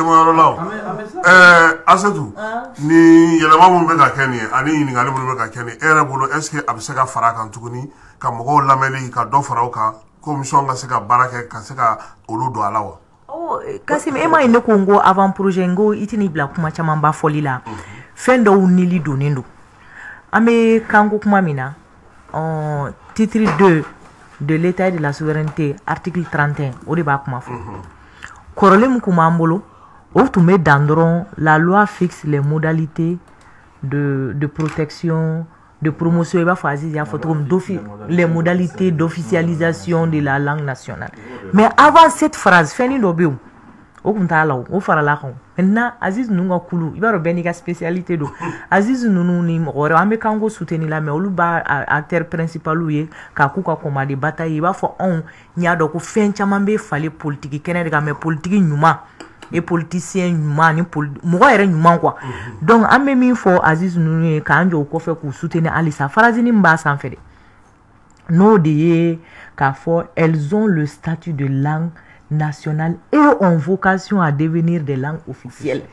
ni balmage bay mi fo langue ko la net me fait ko SOD OD fo ka langue officielle en langue nationale ka différencier expliquer kana parce que malien majoritairement chama kuma na kango ngabu kono koni langue officielle koro kufika bara de keno ye fambe mine malien chama ne to don donc nte seroka il faut que mo ka don une langue il est comme une officielle donc on est ma bi ko police na militaire ko joli bané gitron la ho na nyogo na donc na fora dro ko langue officielle malien kono kuni tara o la sachini ni tari jo mairie la ou ministère de l'administration territoriale la ni ma mo munu be ki kume jakwale no ka bara nke bamanangana ote il faut que si ça nous a do fara pression ni baraka ni phrase min bene en vocation d'élément ta wakati ma fo ka pression ke nyana nga se processus kuna parce que anilimi nga gelene ma lango ya anili ka do saria shumba kono kaba asra ka kai sira nga la telia kasi ma bana ni kuma de bene fe ani mo ka fam ko lang officiel korote fu baraka kala mente segi baka kuma kan j'en fais bien iga franga voilà au yoro là nous koko français langue d'expression tu vois rabé na fo alnima expression fra langue avec expression quoi la langue sert tout simplement à exprimer quelque chose expression rebe no refer latin quand n'a pas faut été quand na fin de fois là non il y a une langue d'expression. La langue est une industrie. La langue permet de faire la science, de créer, d'inventer et d'humaniser l'homme. Voilà. La socialisation de l'homme, c'est à partir de la langue. Voilà. Voilà. Voilà. Donc, à l'air, non, ça c'est une erreur. Ça c'est une aberration. Ni langue d'expression. Ni langue d'expression officielle. Au Coran, ni présent, mais ça me va français là. Na ya fo kan la droit et l'achète. Français langue d'expression officielle est mieux. Macron comment nous de Français de Koukologate devrait faire yoko. Un Macron a intervention fin en France avec exprimer ou la langue officielle de là. Et puis nous regardons que langue officielle comme na mentionné ce qu'on a kamba doga. Ni be fanga langue officielle ta wala sega lafia. Kele akake kan min sumbi fe. Fila akake kan min sunka suru ila. Obe mo de me langue ko la kosebe. Obe kala noya. Me misali fitini da ele ka di kala ko la. Iba san ne ba me ko dobe ka bo école de haut niveau là betaya mais muna tuma be tukabu fe do be fara luga dimsenu ga familial kan fube ka kokura ke kata bi tukabu be se ka feminke folo ta otise ko ke mais obu sinsin u ka folo ta de kan ka bita sigi sinkan muna olu be min fo olu ba korodo betaya mais am be feminu fo anta korodo nga ba duru sho la na fi chendro nga kan ko e kalande nga école ko e kan kalande en la fin ni loi ni yoro inako elles ont le statut de langue nationale et ont vocation à devenir des langues officielles. Ibaro ni yoro inflene quoi. Constitution korola. Ou ni nyona de foka sambi c'est pas que voilà constitution bi système comme ni mata folo. Donc ou nyona de fo au kono ka sambi c'est pas que anga kan fo imata ou nana e wakati do la ko ka kan do école là ko ka tanai. Mais au école ko la matagne mo taru dembo gouvernement ka école la katana est privé là ibaro mun nanaay le français est la langue d'expression officielle de nanaay parce que jamana nyemo ye doualende bébé misali ta olu de kan olu ka fo ka bamanaka kalan foroba kalan so la mais olu de on be privé la français ni anglais là olu ira be ka kuma français la mo be muné donc aba dabran de dala olu la ngo san ko ka do et puis ka ado mo ko kuna franco ka français quand ke don ka fliga boy ne ka jashi la madel ka soma ni ye mɔgɔ min ye k'i sinsin o kan o kɔrɔ ye 9e leçon dɔ bɛ ko internationalisation de la science o tigi m'o faamuya o tɛ diɲɛ jamanaw fɛn fɛn bɛ yen n'u y'u ka langue officielle ta parce que ministre yɛrɛ bɛ se k'o sɛbɛntiya jamana min bɛ yen k'u y'u ka langue nationale dɔ k'u ka langue officielle o de ka ca ni min ninnu bɛ ka baara kɛ ni walikan ye donc fɛn min ka ca an bɛ sɔnni sigi o de kan wa fanga bɛ o de la n'an y'an ka kan ta sisan an b'o mɛn foroba la i n'a fɔ jamana tɔw b'u ta mɛn cogo min na a ye anglais da la aw k'aw ɲɛmada tuguni ka ta segu yan fan fɛ ka yɛlɛ kan min bɛ yen n'a fɔbaga ka ca tuguni ka tɛmɛ ka fara bamanankan kan a y'o ta k'o don o mana bɔ yen a ka français da kan o ye kan joli ye sisan an taara i n'a fɔ kan 4 kan joli o tɛ kabako ko ye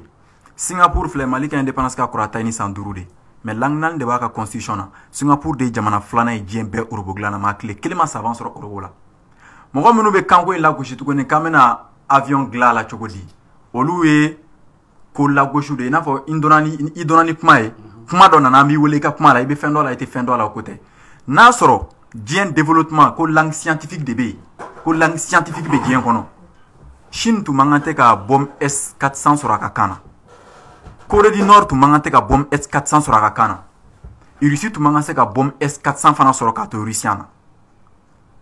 Luxembourg a bɛ Europe Luxembourg bɛ baara kɛ n'a ka kan ye mais walikan b'a la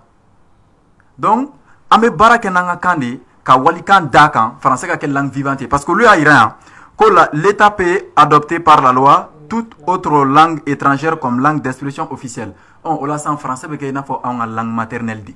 i m'a ye an bɛ officiel wɛrɛ de fara français kan o kuma français y'anw ka kan de ya bon mo misali fana d'i ma n ko le français est la langue d'expression officielle a kɛra sababu ye k'a kɛ i n'a fɔ an ye français de cogo di n'i ye anglais ta k'a lajɛ Mali la anglais tɛ langue d'expression officielle ye an bɛ anglais kalan comme une langue vivante kan labalo ta o le b'a ye an tɛ biologique anglais la président tɛ discours k'a la an ka taa an ka wari sanfɛ a t'an ka bugulantigɛ sɛbɛn foyi kan mais français ta i k'a lajɛ matière dɔ bɛ yen fɔlɔ ko le français an b'o kalan o b'a yira an tɛ français mɛn fɔlɔ an kan k'o kalan n bɛ sɔn o ma n'i bɛ fɛ ka langue kalan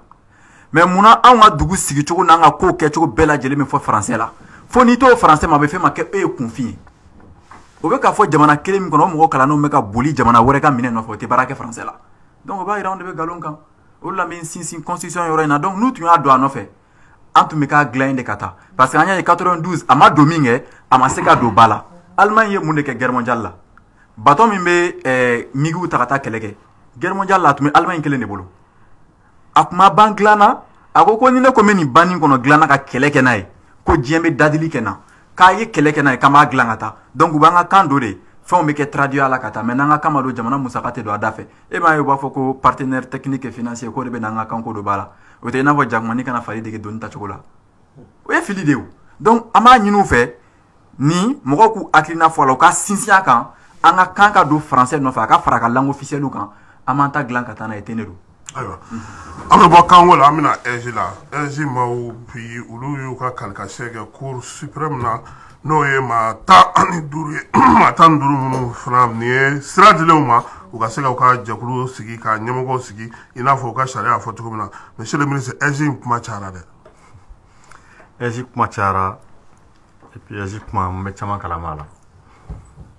parce que structure min n'o o kun jigi b'a kan k'ale kan ka jɔyɔrɔ sɔrɔ a la o structure ne wo la n'o ye conseil islamique ye an ye mɔgɔ fana tɔgɔ bila ka taa mɔgɔ min ni an jigi b'a kan k'a fɔ élection ko la jɔyɔrɔba b'a la a m'a tɔgɔ y'a la a ko kɛra cogo min na a man di n ye n k'olu ɲɛfɔ yan nɔ parce que ni ko kɛra sariya ye fo sariya in banna segin tɛna se ka k'a kan bilen bon ka tila k'i sigi k'i b'o ko lebu fɔ o ye ka jamanadenw su k'a bila a la ye donc ne kɔni bɛ dugawu de kɛ vraiment danaya sɛmɛra mɔgɔ minnu na ala k'a to u ka se ka baara in kɛ ala ka to baara in ka sinsin u bolo ala ka to baara in ka ɲɛ u bolo. jire EJ. bon EJ ko e yɛrɛ y'a fɔ k'u taara cour suprême na bi. awɔ u ye kalikansiɲɛ kɛ bi. donc seulement sisan tɔ dɔrɔn yɛrɛ ka ɲɔgɔn sɔrɔ dɔrɔn ka ɲɛmɔgɔ sigi. EJ mɔgɔw k'a faamu ko EJ esprit nana cogo min EJ nana pour que mɔgɔw ka se ka da maa dɔ la parce que an y'a ye Mali la aw bɛ hakɛ to hali i balimamuso yɛrɛ n'i ma fɛɛrɛ kɛ mɔgɔw dalen tɛ ɲɔgɔn na donc an ko maintenant il faut a ye fɛn dɔ kɛ pour que an ka se ka mɔgɔw dɔ choisir mun bɛ se k'an ka élection organiser mɔgɔ minnu président yɛrɛ tɛ se k'u wuli u bɛ sara Mali nafolo la fɛn o fɛn ka d'u ye a bɛ d'u ma mobili bɛ d'u ma fɛn bɛɛ bɛ d'u ma a esprit kɛra o de parce que Mali problème bɛɛ kɛra élection ko de la transhumance élection ko mɔgɔw bɛ bɔ yan ka taa yan donc pour que k'o bɛɛ dabila an ka mɔgɔ dɔw ta 7 ans kɔnɔ mɔgɔ si tɛ se k'u bɔ wa o mɔgɔw kan ka kɛ concours de concours i ko k'i b'a dɔn i bɛ n'a kɛ experts bɛ taa bɛɛ b'u dɔn a bɛ choisir maintenant bi ala y'a kɛ kuma caman kɛra a la mɔgɔw ma se ka ɲɔgɔn faamu mɔgɔw yɛrɛ ye proposition mun kɛ comme jamanadenw ye mun fɔ de bɛ kɛ mɔgɔw sɔnna mun ma gouvernement sɔnn'o ma u ko k'aw ka mɔgɔ choisir bon an y'a ye bɛn ma k'o la donc pour première fois dans l'histoire du Mali yɛrɛ an y'a ye mɔgɔw taara tirage au sort o bɛɛ kɛra yan jamana nin na mais a bɛɛ c'est pas grave mais moi je vois l'esprit au moins on a l'organe unique de gestion des élections et puis que c'est présidé par quelqu'un qui est connu internationalement le général. Ah, ma ta folo. On veut la élection de qui? Non, je pas de préciser. Non, j'aimerais dire. Parce que lorsque dans le groupe, non, parce que en effet, on est scientifique, ni be mogota, il va ta donia de fait. Donia te seulement avec expérience. Et puis avec ça dans les partenaires et digno kono, mo dalin do la wa aye sam muganke sam binani ke femuna ama délicat. Donc o wilbal de quoi. C'est ça. Élection de Kanga. Non, pas de élection de Beke. Ou nous devons aller en Tao. C'est pas ni professeur ta. Anaka étudiant ta nyongona. Ou ko sa amogobe mogomna. Sawali ko ngache. Abla se busotara ka kala non sur cour constitutionnel mata ko. Mata le so mun be na be contester ngale ko molu be organisation. Ibaro mogobe kuma Kasim je sais que me na kuma dinere ma uka. Ne kuma na EJ la yanka ba. Kuma wala anya befo adon fena yan so ni siga kan to na yere klala kaye ame abana kwa fen se la ke EJ ko la tuguni a kɛcogoya k'i b'o contester ne t'o contester yɛrɛ parce que n'a fɔra k'aw ka bɛn ko la Aziz ko ɲala an ka taa yan fɛ sini e ni ne ka bɛn a la n'a ma bɛn a la n'an taara yen n'a wolola min na an y'o ɲini an tɛ se ka kuma o bɛ regretter fo ka taa fɔ min kɛra mais il faut k'a ka kɛ ten fɛnɛ sinon an tɛ se ka to nin na mais ne jire bɛ explique ne fɛ mɔgɔw ka min faamuya fɛn caman bɛ ka kɛ Mali la bi il faut pas penser k'a bɛɛ bɔra refondation de la organe unique de gestion des élections au Mali an b'o kɛlɛ la jire o tɛ refondation ko ye o bɛ sen na depuis parce que 97 ta kɛra échec ba ye alors que n'o de kun ɲana an tun tɛ DG dɔn an tun tɛ délégation générale aux élections dɔn an tun tɛna CENI dɔn an tun tɛna foyi dɔn mais exactement fanga bɛɛ kun dira o ko in ma c'est-à-dire o ko in de kun ka ɲi a ma bila toujours ne ka kuma Kasim ne na ko ta ne b'a fɔ ressources humaines ko de bɛ Mali la sinon sɛbɛn ko tɛ Mali la ressources humaines ko de b'an ka jamana la sɛbɛn ko tɛ Mali la fo mɔgɔw de k'a dɔn k'a fɔ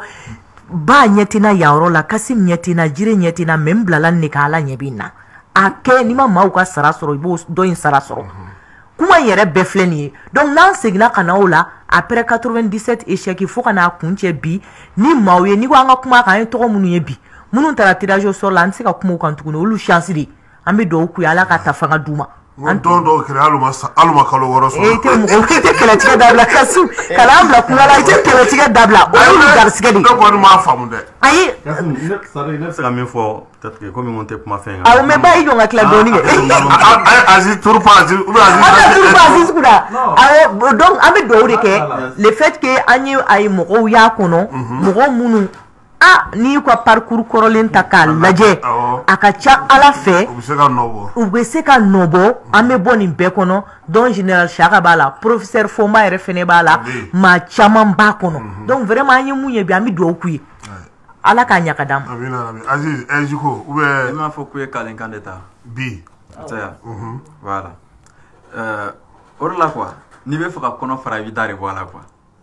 kun kelen min b'a to an yɛrɛ b'an sinsin nin yɔrɔ in kan dɛ a bɛ ka fɛn fɛn fɔ ressources humaines mɔgɔ ko bɛ Mali la a bɛ san an mago bɛ hɔrɔn de la mɔgɔ tilennen kuma dɔ bɛ yen n'i y'a fɔ denmisɛnnin ka fɔ a kuma fɛngɛlen don kosɛbɛ quoi jama k'a kɛtɔ quoi est-ce que mɔgɔ ni hɔrɔnya bɛɛ bange mɔgɔ ni hɔrɔnya tɛna diɲɛ kɔnɔ i bɛ n'a sɔrɔ taabolo min b'aw ka mɔgɔw bolo u tun tɛ sɔnni ma u bɛ sɔnni ma u t'a tu k'a nɛmu u tɛ don ko ninnu na u b'i kalan o de la mais anw ka o fɛn ninnu de tiɲɛna an bolo quoi o tiɲɛ ko n y'o fana f'i ye ka tɛmɛ i b'a ye an ka mɔgɔ kalannenw de bɛ jamana bɛ mara ni a kan ka mara ni taasira min ye u bɛna kale o la n'u yɛrɛ damaw tɛ mɔgɔ si tɛ se k'a sariya u nɔfɛ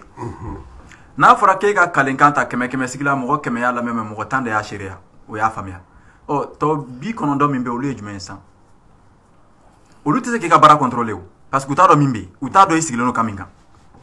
donc fili baden de bɛ yen e m'an ka jamana ɲɛmɔgɔ b'u n'u jɔ n ye n kalen Ala ɲinɛ ani adamaden ɲinɛ o yɔrɔnin yɛrɛ fɔ kun tɛ parce que n'i ye fɛn fɛn kɛ Ala ɲɛ b'i la n ye n kalen o la an ko k'u kalen kuranɛ kan n'u dalen don o la n ye n kalen Ala ɲinɛ ani adamadenw ɲinɛ ni fanga min kalifala n na n b'a bɔ a bɔ sira fɛ n tɛ yuruguyurugu kɛ n tɛ nin kɛ ninnu kɛ ninnu olu bɛ fɔ kan min na jama fanba t'o faamu ɛsi mɔgɔw ka kalenkan a b'u ka loi électorale kɔnɔ farasi fitinin k'a dayɛlɛ dɔrɔn parce que mɔgɔ ni walikan fɔr'i ye hakili de b'a lajɛ k'o dayɛlɛ quoi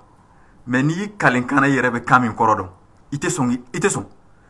e k'a fɔ ko bon nin baara in kalifala n na n b'a kɛ n ko fɛnkɛ b'olu ka kalenkan kɔnɔ n tɛ dɛmɛ fan si fɛ o b'u ka kalenkan kɔnɔ e k'o fɔ hali i den min bɛ so kɔnɔ a b'a sariya a fa ye min fɔ muso b'a sariya ba b'a sariya kabila b'a sariya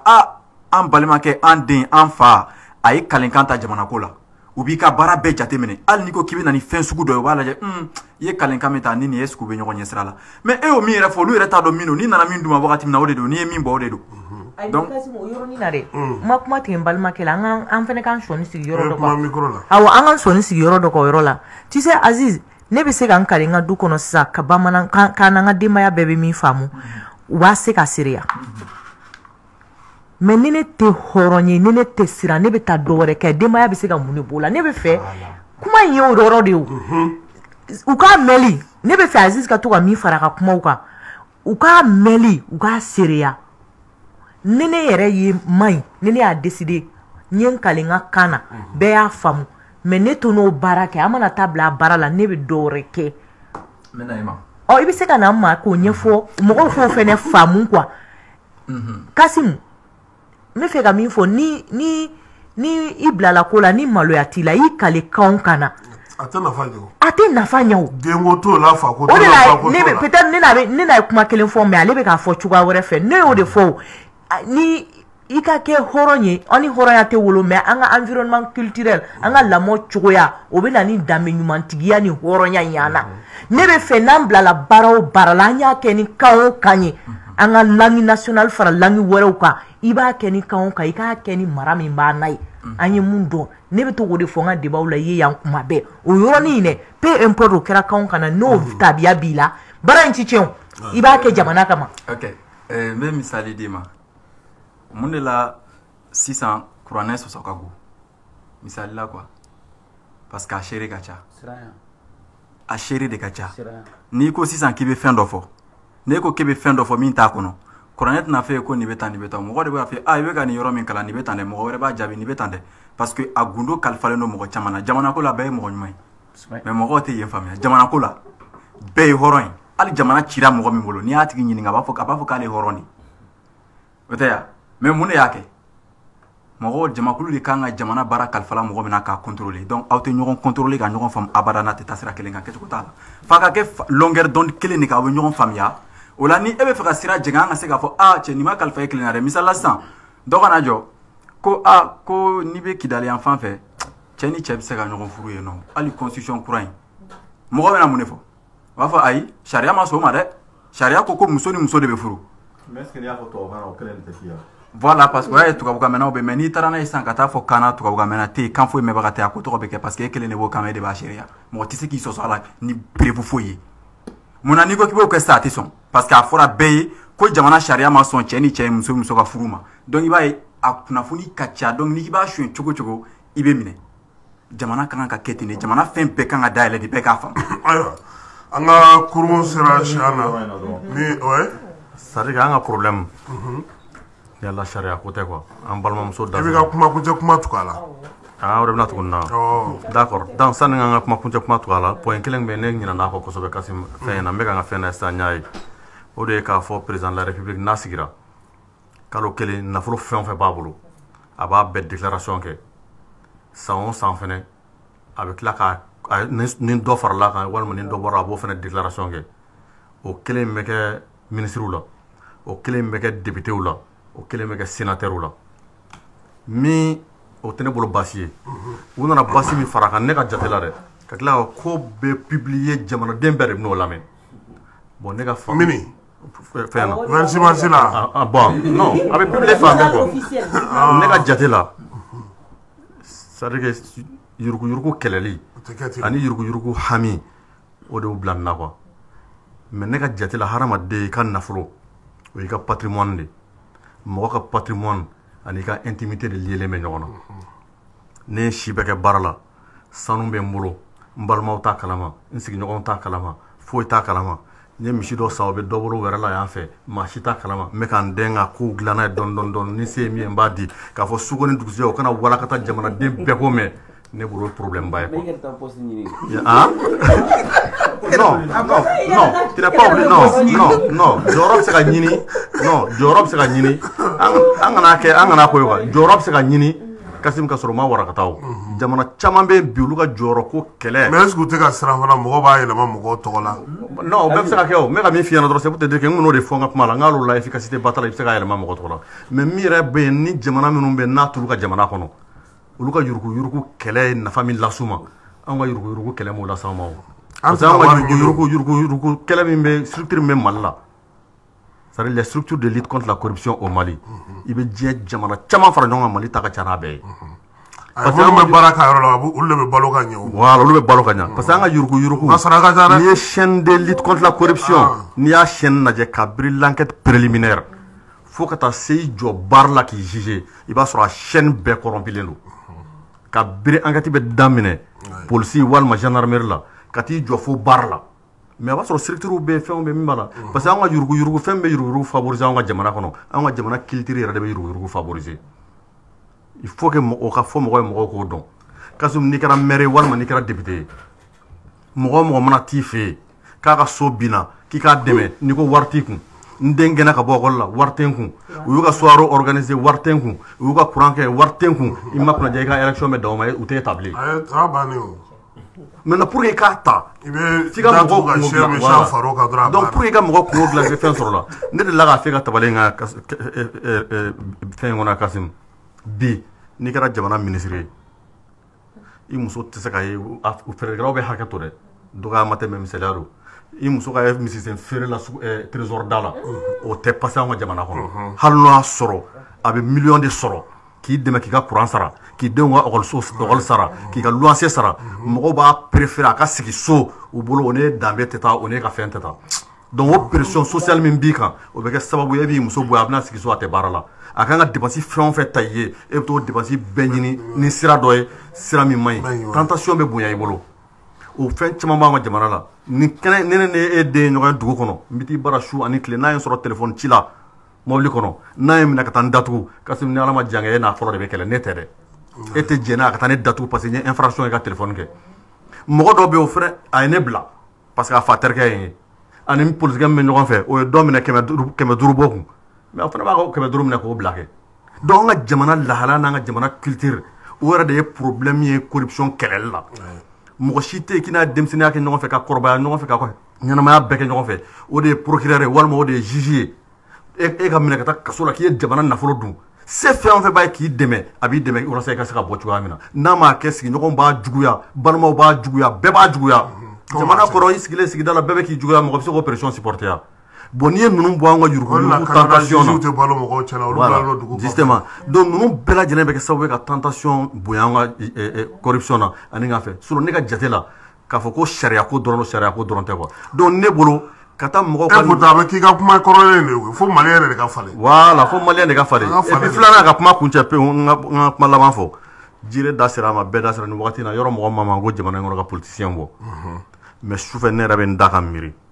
n bɛ jamana babu taabolo bɛɛ lajɛ hali bi ne dusukun ma se k'a minɛ k'a fɔ tiɲɛ hakika la mali jugew ka sɔn ni mali politique mɔgɔw ye ou bien mali dɔgɔtɔrɔw ka sɔn ni mali politique mɔgɔw ye ou bien mali avocat ka sɔn ni mali politique mɔgɔw ye ou bien mali doyen ka sɔn ni mali politique mɔgɔw ye ne dusukun bien san 30 démocratie hali bi ne sɔnnen to n'a ye k'olu ka sɔn n'u ye mais comme n'an bɛ jamana ko kuma fɔ kuma o kuma an tɛ dɔgɔtɔrɔw ka kuma fɔ an tɛ jugew ka kuma an bɛ politique mɔgɔw de ka kuma fɔ politique mɔgɔw ka kuma caya mais tiɲɛ yɛrɛ la k'a fɔ ko tɔw ka sɔn n'u ye ne bolo jamanaden mɔgɔ bɛɛ ye kelen ye n'a ye mɔgɔ ɲuman sɔrɔ juge kunda a b'a ka kiiri kɛ ka ɲa n'a y'a sɔrɔ politique kunda a b'a ka politique kɛ ka ɲa n'a y'a sɔrɔ yɔrɔ o yɔrɔ a b'a ka fɛn bɛɛ kɛ ka ɲa donc ne bolo an kana luwaw k'a kɛ i n'a fɔ jamana problème ye luwa ko de ye an ka jamana problème ye mɔgɔ ko de ye i mana falen cogo o cogo ni nana ni mɔgɔ min ye tuma dɔ mɔgɔw b'u plaignant a mɔgɔ kelenw na donc o la ne t'a ye k'a fɔ nin yɔrɔ in a bɛ ne degun kosɛbɛ k'a fɔ simple député sénateur nafolo fɛn o fɛn b'i bolo fo jamanaden bɛɛ ka bɔ o kalama o de bɛ kɛ sababu ye ni yuruguyurugu bɛ bali ne t'a ye o cogoya la quoi a ka nafolo a ka taa justifier cour des comptes la k'a sɛbɛn k'a la k'a bila yen a ka to yen yɔrɔ la tuma min na ni enquête wulila a nɔfɛ walima n'a ka nafolo cayara ka sɔrɔ o sɔrɔta ye olu bɛ dossier labɔ i ye nin ye déclaration de kɛ 2022 2023 so 15 nana y'i bolo so 16 nana y'i bolo o y'o sɔrɔ cogo la olu tɛ ɲininkali kɛ mais kun t'a la k'o walakata jamanaden bɛɛ ka bɔ kalama bɛɛ k'o ye ne bolo jɔyɔrɔ tɛ yuruguyurugu kɛlɛ la quoi. Kasim i ka kuma kuncɛ kuma jire ne fɛ président de la ka kuma fɔ Assimi Goïta que c'est l'homme malien même qu'il faut refonder. Tu sais Kasim ne dɔgɔtɔrɔ ye adamaden ni nana diɲɛ kɔnɔ i bɛ kasi de i bɛ tɛgɛ ta i b'a kɛ tasuma kɔnɔ i t'a dɔn f'i ka jeni de fɔlɔ donc c'est la société même o de b'i kɛ i kɛra mun ye quoi mais bi tant mun b'an bolo an tɛ se k'an ka société bɛɛ falen c'est pour cela on dit les nouvelles hommes politiques maliens le président de la transition a été un exemple a bɔra terrain de ka kan na mais maa si m'a mɛn durant une année k'a ye nin kɛ 1 de 2 Mali diɲɛ même France meeting de bɛ ka kɛ k'a soutenir ne y'o kuma fɔ depuis kɛlɛ la n ko lorsque Maliens b'u yɛrɛ y'i la ɲinɛ kɔ Maliens yɛrɛ bɛ falen mais il faut être rigoureux il faut avoir des principes wa don min a ye jeunesse rencontré a ko la jeunesse doit une jeunesse de proposition principe mun kaɲi i b'o kɛ mun maɲi i b'o kɛ ka tila fɛn na n ko connaissance bɛ se ka taa ɲini fan bɛɛ ne filɛ ne ye dɔgɔtɔrɔ ye ne ye kalan kɛ espagnol de la ne bɛ espagnol maîtriser ka tɛmɛ hali français kan mais n y'a dɔn cogo min ne b'o dɔn mais pourtant ne ka langue maternelle ye mun ye kɔrɔbɔrɔ kan bamanankan diyagoya don n k'a fɔ parce que c'est la langue de communication la plus populaire donc n bɛ fɛ ka leçon mun di maliyɛnw ma maliyɛn an ka sɔn an yɛrɛ ye anw bɛ se ka diɲɛ bɛɛ mara ça dépend de nous parce que an kun ye diɲɛ mara Mali de kun ye empire ye Mali de tɔgɔ fɔra fan bɛɛ sanu ni fɛn o fɛn b'an bolo fo an ka mɔgɔ de sɔrɔ mun sɔnna k'i yɛrɛ tilen wa an b'o sira de kan bi o de kosɔn maliyɛnw b'u yɛrɛ ye nin na maliyɛnw tɛ nin na ko fɛn wɛrɛ de maliyɛnw ɲɛ bɛ fɛn dɔ de la o de bɛ ka kɛ sinon c'est l'homme politique c'est lui qui change la société depuis la Politeia de Aristote. Tout le monde a compris que tout ce qu'on fait dans la vie, c'est la politique. On peut quand changer, on peut patria o muerte, venceremos. Kuma kunja kuma mbene bolo alisa ka lamɛnbaga bɛɛ lajɛlen fo ka Clé du yɛrɛ baarakɛla n'a ɲɛmɔgɔw bɛɛ lajɛlen fo u ye timinandiya baara min na dɔgɔkun o dɔgɔkun ani ka débat recentré constitution avant projet de constitution kan u kana a to nin cogo la fo ka sa kuncɛ cogo la mɔgɔw mana hakilinaw fo sinon ala ko tiɲɛ majoritairement i b'i yɛrɛ sɔrɔ a kɔnɔ mais bɛɛ n'i ka sensibilité do question dɔw kan donc halisa dɔw bɛ se ka améliorer pour que ka Mali kura ko la teliya donc quoi kulo ka don olu kɔrɔ yani gouvernement ka porter fo CNT yɔrɔ la donc halisa k'a fɔ Aziz ni u k'u cɛsiri halisa kanko in na u b'u cɛsiri an kɛlɛ ka bon dɛ awɔ halisa ka dɔ fara a kan kan ni wari ni kalan ni jamana jɔli bɛɛ b'an ka kɛlɛ la awɔ mais an b'a bi su nata nin bɛ yɔrɔ kɛw kan a bɛ kan kan komi nin dossier fɛnɛ dayɛlɛnna sinon an bɛ réforme bɛɛ suivre an fɛnɛ bɛ ka kɛlɛ politique sira kan ani explication ani k'a fɔ nin ka ɲi hali n'i bɛ transition dɛmɛ la nin ka ɲi hali i bɛ transition dɛmɛ la nin fɛnɛ man ɲi an ma deli ka déroger o fɛnɛ règle la mais komi bi dayɛlɛnnen don opportunité dɔ ye n'o y'aw ka panba dɔ ye n'o ye ka ɲi aw ka halisa dɔ fara kɛlɛ kan an bɛ aw kɔfɛ o la minnu b'a la halisa n'o bɛ se ka améliorer domaine wɛrɛw la bɛɛ k'i seko kɛ a la fin an ka fɛn sɔrɔ fɛn min bɛ kɛ ka jamana in nafa halisa ala k'a ɲɛ ka d'an ma.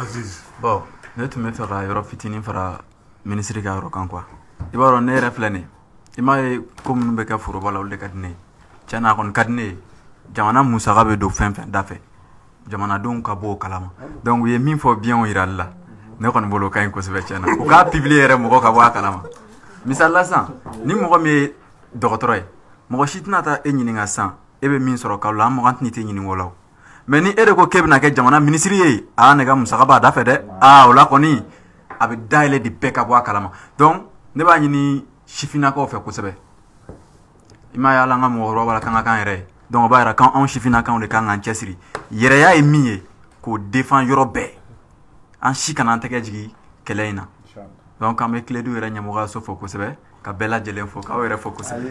an yɛrɛ b'aw bɛɛ lajɛlen fo ka waleɲuman dɔn monsieur le ministre Musa Boubacar Ba mouvement sabati o ɲɛma an b'a fo ka waleɲuman dɔn Assetou Sangare père de présidenti k'a fana fo docteur Mohamed Kassoum Djire sentinelle Malikura Aziz Traoré ale ye jeune chercheur ye an b'a fana fo ka waleɲuman dɔn Amara Kone Bako Chris ko baara ko a ɲɛna n'ala sɔnna ma an na ɲɔgɔn sɔrɔ alamisa wɛrɛ ala ka o yira an n'aw bɛɛ lajɛlen aw kana ka bouton tourner Bɛnkɛ Dragon ale bɛna na sisan ka na kɛnɛ ɲɛnamaya min ye kɔrɔlen kɛnɛ ye